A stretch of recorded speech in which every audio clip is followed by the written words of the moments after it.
I was onto something. And I think those three videos combined took me to like 40, 50,000. And then over the next 2, 3 weeks, creating daily videos went up to 100,000. And I was kind of just like, yeah, cool. I'm just going to run with this whilst it's happening.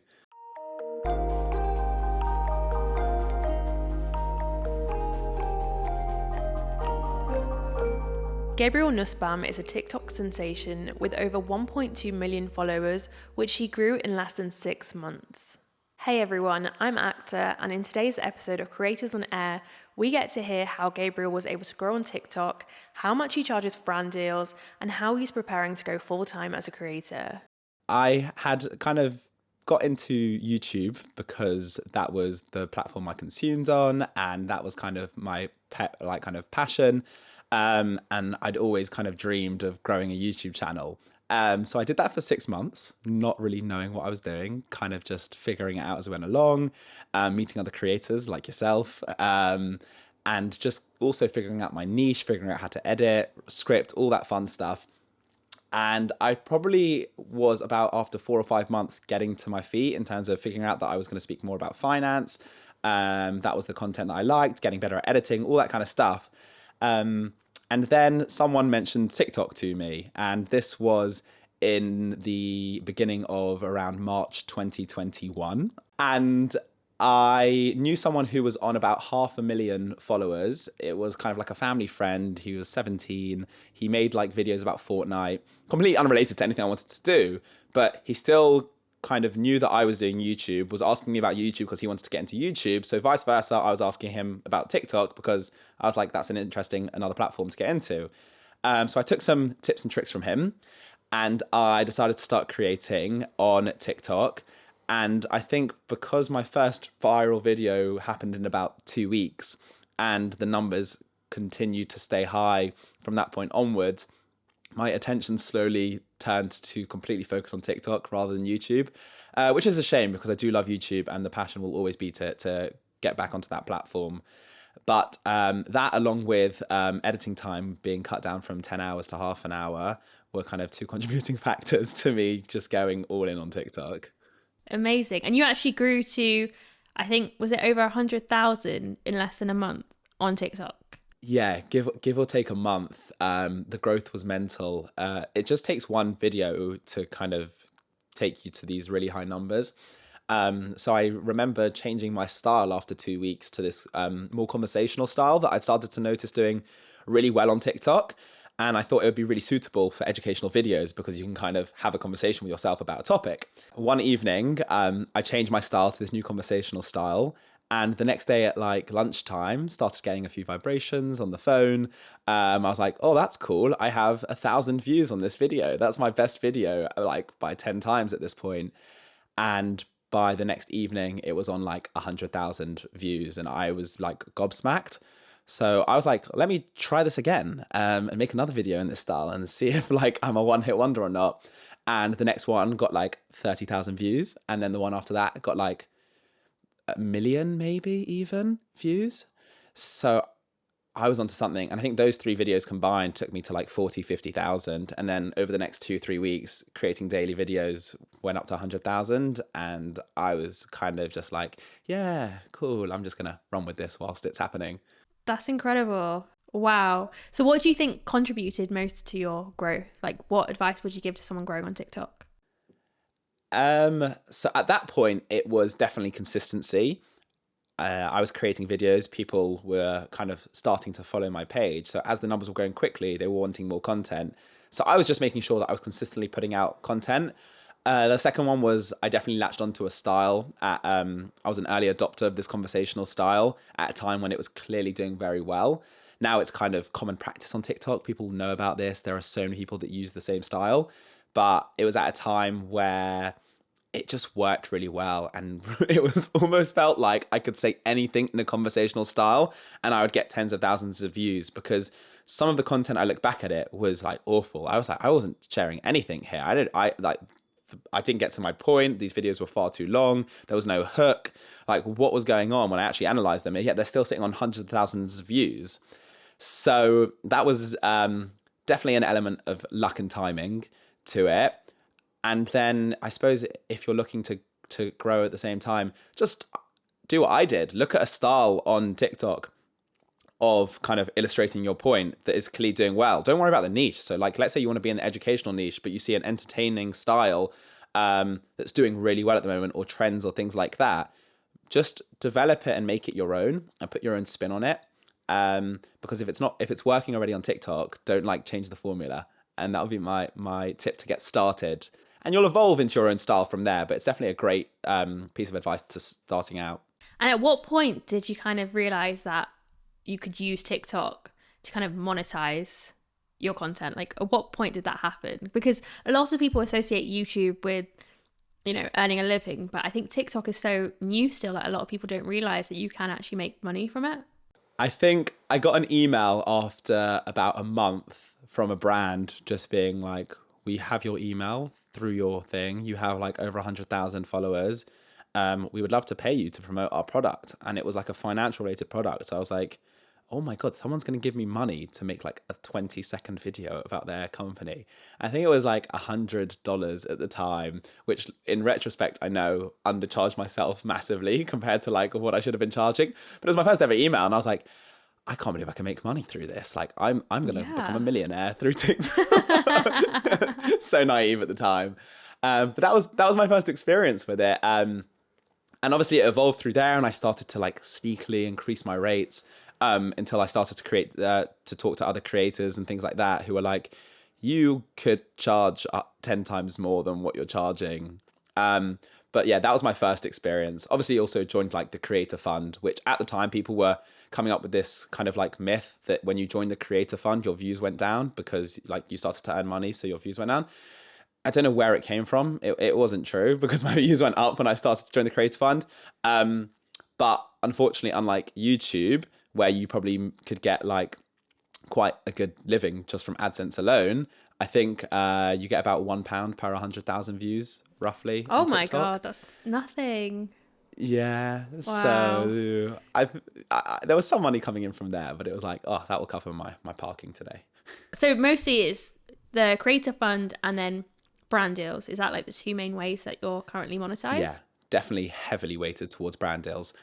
Yeah. And how often do you do them then? So it's kind of a mix now because obviously I'm on a much larger scale. So finding kind of brands that are willing to work at that level is a little bit more difficult. Um, I have kind of got a kind of like policy for myself that it's different to YouTube, whereas YouTube, you'll make your natural video and you'll just thank the sponsor for sponsoring that video. Whereas on TikTok, you have to make basically an entire dedicated video just talking about this company because it's 20 seconds long. You can't have like a 20-second video with 5 seconds included about a brand. So I always said to myself, I do like one every 10 videos at a max or something like that, like every week or every 2 weeks, I would put a brand in, just essentially to allow myself to make good money from the platform, but also to ensure that my platform wasn't saturated.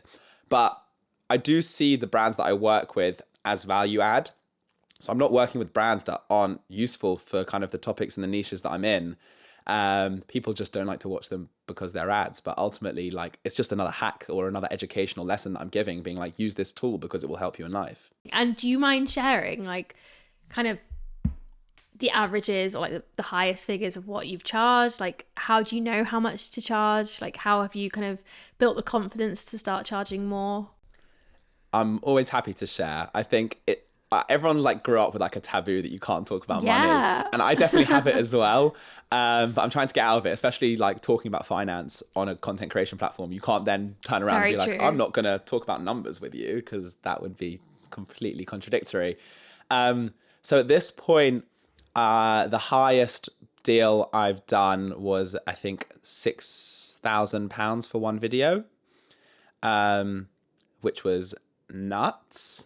Average at around maybe like 4 to 5 for a video, but they're not coming in like so often. So I'm kind of doing maybe one, maybe two a month.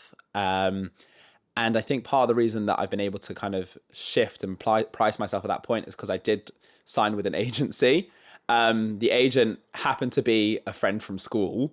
So I went to the school, he was in my year, but about 2 or 3 years ago, he set up an agency and started like building influencers under it. So he was doing really well. He reached out to me being like, do you want to partner up? This is a new area for me, but like it'll be new for you as well. And let's see what we can do.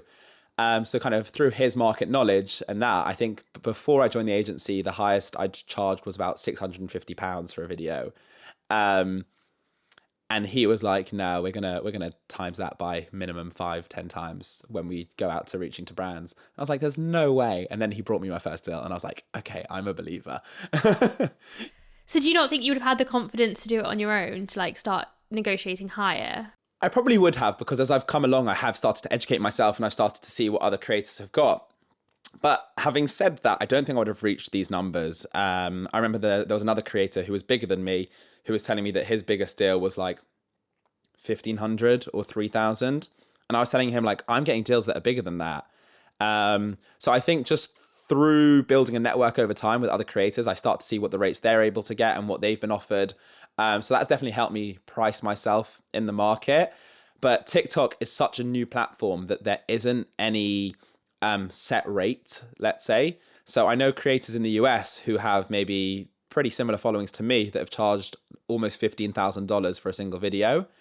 Um, I know creators in the UK who have charged £3,000 to £4,000 and they have maybe 200,000 followers. So that's like 5 times less than me. So it's all over the place. It's just about finding the right brand and the right opportunity. Do brands mostly reach out to you, or does your agency also reach out to quite a lot of brands on your behalf?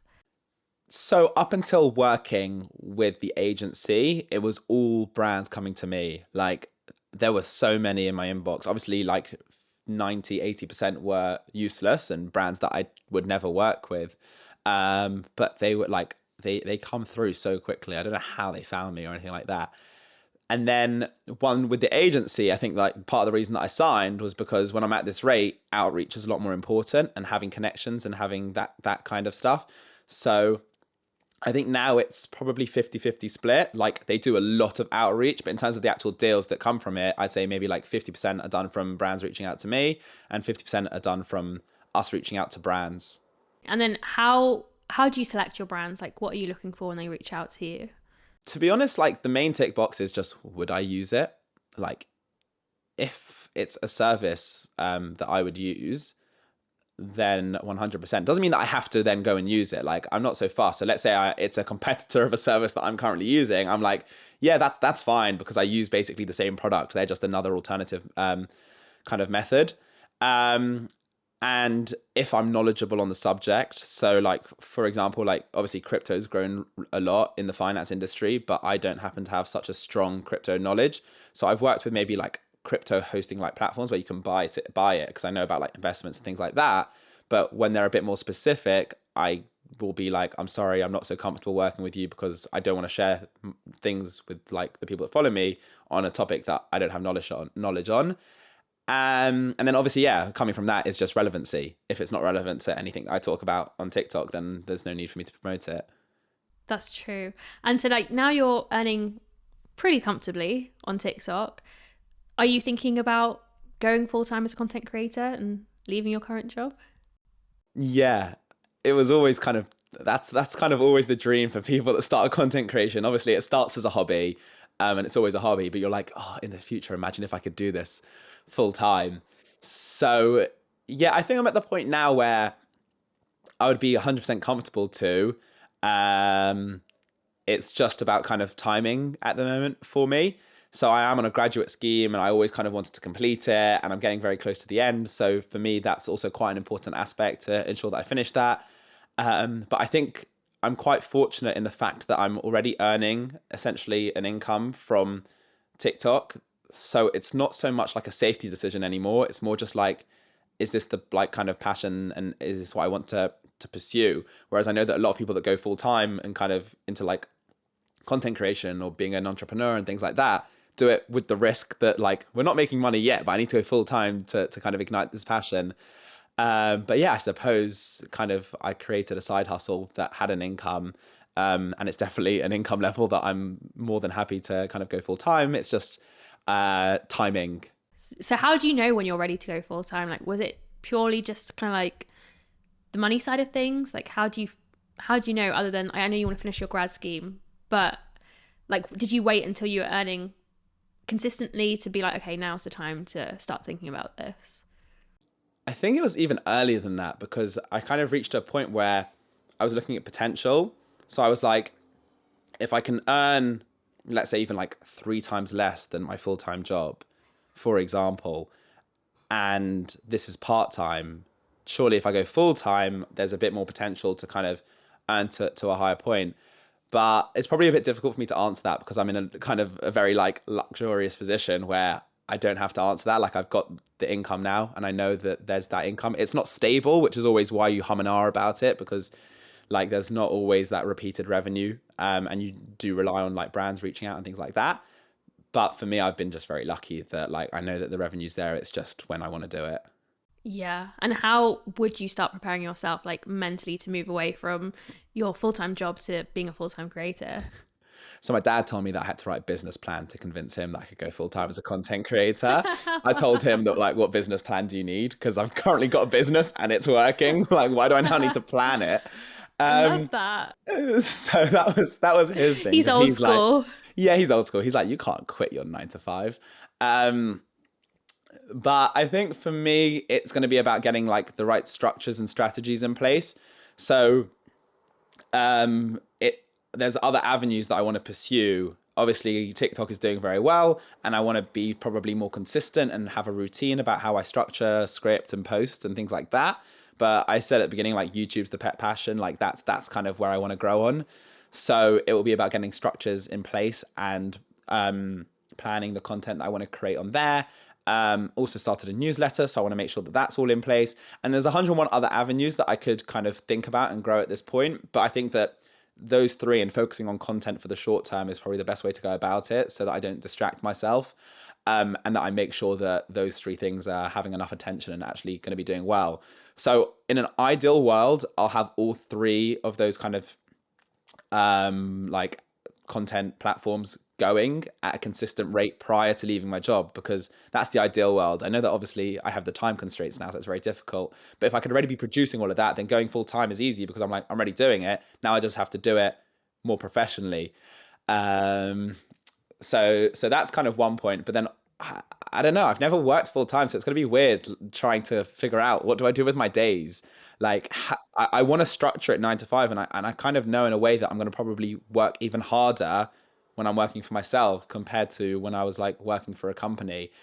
So I suppose it's just getting the routines in place and understanding what I would actually do with my time, which is something that I haven't thought about too much just yet.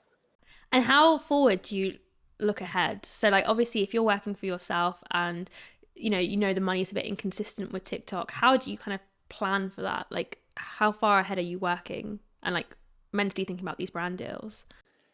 So the goal with brand deals is always to try and lock in a brand deal for several months in advance. So there is one company that I've now worked with for like 7, 8 months consistently, one post a month. And like they're now also locked in for like an additional three and like it could carry on. So that is kind of the goal with my agent. He's like, we want to get you like one or two of those companies that we lock in. And that's like your salary, let's say, because they're locked in on contracts. And then anything else that you do is like your bonus. Um, so we have one already locked in. And then in terms of like looking forward, I know that the opportunity is always there. And I suppose there's always kind of a leap of faith. But having kind of the chance to work with an agent who I kind of also have like a personal connection with, we are constantly talking and trying to like speak about what going full time will actually look like, from a security point of view and from a money point of view, because it is important. I don't just want to kind of jump off and then have nothing to fall back on. Um, so we do talk about that and kind of the brands we want to work with and other avenues that we could pursue. But I don't think there's any kind of time span on it. It's just the longer that we can lock in a brand, the better. And I'm interested, like, how does that work then? So do you work with the brand one off and then you negotiate it to be recurring, or do they approach you with that? How did that happen? So often if we outreach to a brand and they're like, oh, we've actually never done anything on TikTok, but we'd be interested, they normally come back being like, we'd like to do like a test video. Let's see how we like actually do. So that's normally a one-off. When brands come to you, there's more of a chance to be like, we actually only offer like package deals. So you can post here and we'll give you like this amount of rights so you can use it for 3 months and you can do this and do that. So that's definitely a new angle that we're taking. On top of like learning about like content creation, I'm also learning about like the brand side of things and speaking to a lot of people in that industry as well.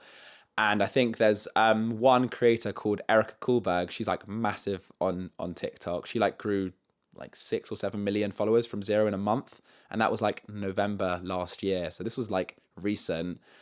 And she also owns an agency, and then she gave this whole talk about how she prices and like does her pricing strategy.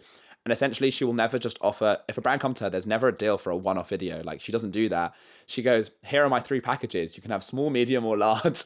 And then you can work from there. So it's a little bit easier when they come to you with that, and that's definitely the plan. But alternatively, reaching out, they'll be a little bit more cautious and probably want to go with a one-off. Yeah, that sounds incredible. I'm on the wrong platform, I think. I need to move on to TikTok. I'm coming back to YouTube, so it's all good. We can swap.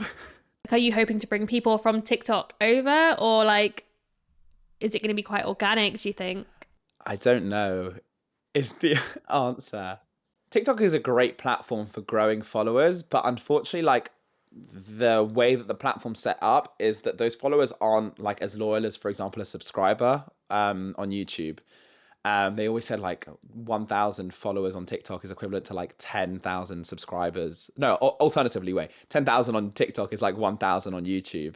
Um, because the way that the algorithm's set up is that regardless of how many followers you have, your video has to be a good video for it to just go out to a large number of people. So I've had a video in the past 2 weeks that, despite having over 1 million followers, has 8,000 views on it.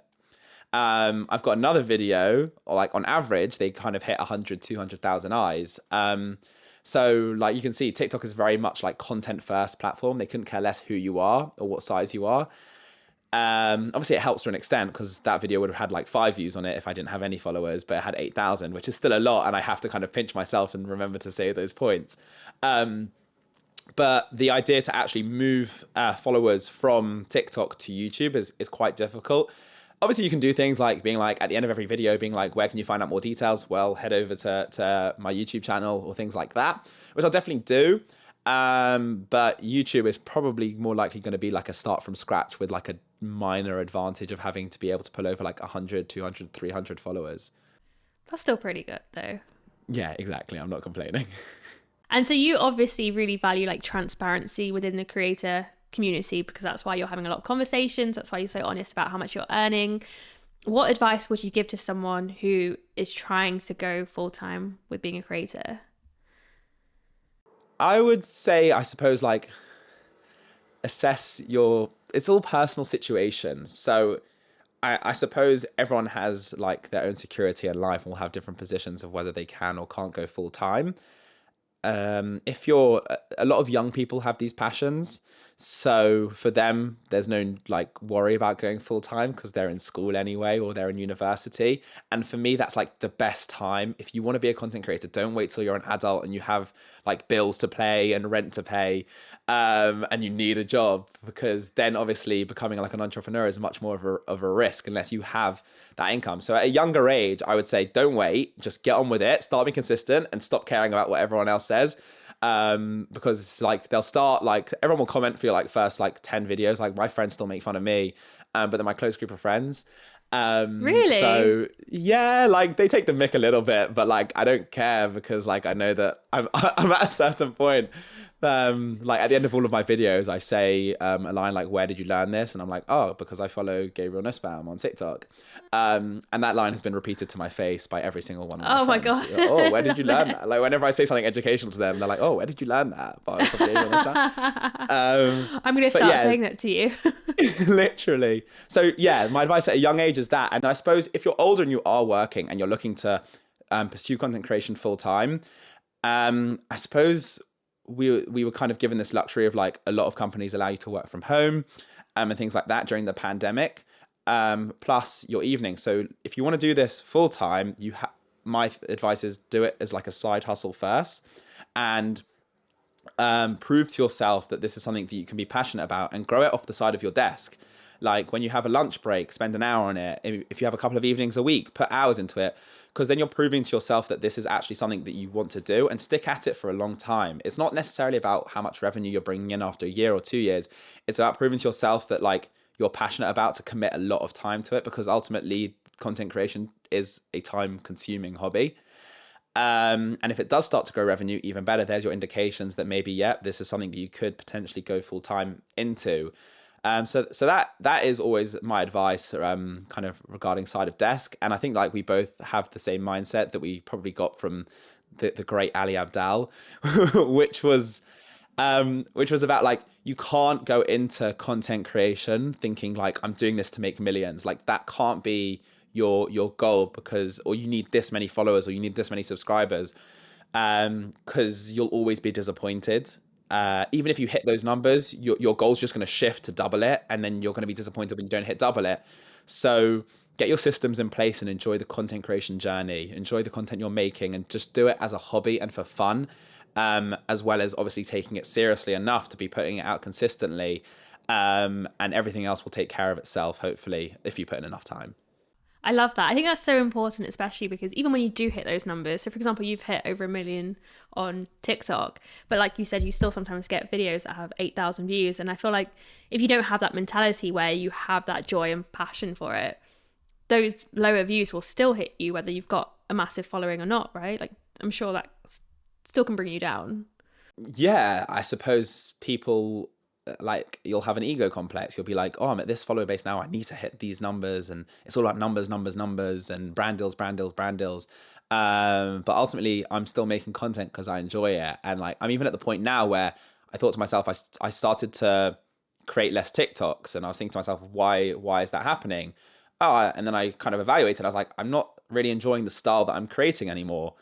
What can I do about that? Change the style, obviously, and find a new style that I enjoy. So that's always my mindset, is kind of finding the processes and the different things that I can do to keep enjoying creating the content. And obviously, like, I'd be lying if I say I didn't look at the numbers. Everyone looks at the numbers, especially when you get the opportunity to like grow. I remember, I think when you had like your channel shared by like Matt Devela on his newsletter, like it, I don't know, maybe say if you didn't, but were you not like looking at your subscriber count just Oh my grow, being God. like, I was refreshing every minute. of Not even course, it's like, joking. it's It was addictive. just It's like addictive. Yeah, you're it was getting the addictive. dopamine boost and like all those endorphins, Definitely. and like, it's a lie. Definitely. It's a lie to say that you're not going to look at it. After I post every single video, like throughout the next hour, I am keeping an eye on it to be like, what's it doing? But if it doesn't do well, I'm not going to say to myself, all right, that's it, let's pack my bags in, I'm not going to create videos tomorrow. I'm just like, cool, lessons learned. I did this in this video. It clearly didn't hit right. Let's do it better in the next one. And that's the kind of thought process I think you need to have if you're a content creator. Amazing. Thank you so much. This has been such a great chat, and I feel like it's definitely going to be really inspiring for people who are trying to go full time. And good luck with your move to going full time eventually when you do. Eventually. Do it Thank you so soon. much. Do it soon. I'm excited to see where your content's going to go. Will do. Thanks for having me. This conversation with Gabriel really opened my eyes to the earning potential of TikTok, but also the power of having a strategy for both content and earnings. You can find Gabriel on TikTok, YouTube, and Twitter, where he talks about all things finances. Thanks for listening into our conversation, and if you are a creator, check us out at Get Passionfruit on Twitter.